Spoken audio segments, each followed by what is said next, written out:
Je ne peux pas donner raison à Lifoko parce que lui, c'est un hérétique. C'est un hérétique. Ah bon? Ouais, il a fait des déclarations très fortes concernant Branham, jusqu'à aller considérer Branham comme Dieu, comme des histoires comme ça, tout ça. L'inspiration ne peut pas être plus forte que les Écritures. Non. L'inspiration, c'est une poussée interne. C'est comme la prophétie. Il y a du peut-être. Tu peux mal te réveiller le matin et nous dire n'importe quoi. Il y a longtemps, on l'a chanté, plutôt qu'il a chanté cette chanson.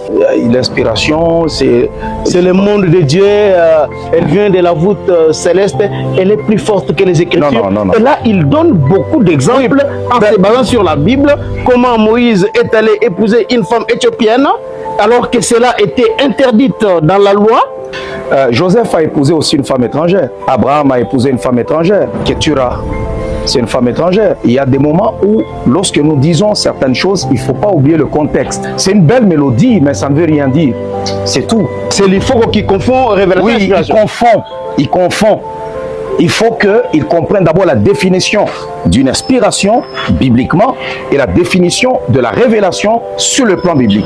Tout ce qui est révélation, il prend ça comme inspiration, et ce qui est inspiration, il prend ça comme révélation. Il est dans la sensation et il pense qu'il a fait quelque chose d'extraordinaire. Non, il confond. Moi, je n'écoute plus sa musique à cause de ça. Ah bon? Ouais. La manière dont il présentait Branham, pour moi, je dis qu'il est hérétique. Est-ce que vous reconnaissez que le prophète Branham est l'unique et le seul prophète que le Seigneur Jésus a envoyé en ces temps de la fin pour révéler les autres mystères qui n'étaient pas révélés avant lui dans les Écritures? Non. Tshisekedi a une espèce de chose qui l'accompagne, qui est spirituelle. Si tu te frottes à lui, tu vas être par terre. Ah bon? Ouais. Tous ses ennemis, il les met KO. Un à un, ils viennent par chaos. Ils viennent par chaos. C'est comme une voûte céleste. C'est quelque chose c'est divin. Ça vient de Dieu parce que il est président, mais il dirige avec l'huile de la corne. Ces gens en soutane là, les catholiques. Non, pas les catholiques. Il faut faire la différence entre ces voyous de la République et les catholiques. Il y a ces voyous de la République. Oui, il y a des voyous de la République.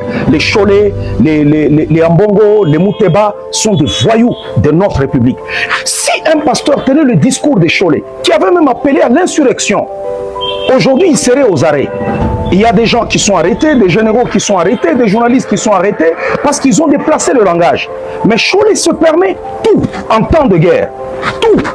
Est-ce qu'un intellectuel, un homme d'église, ou un homme d'État peut-il tenir le discours que tiennent ces bandits-là qui se promènent partout, qui vont voir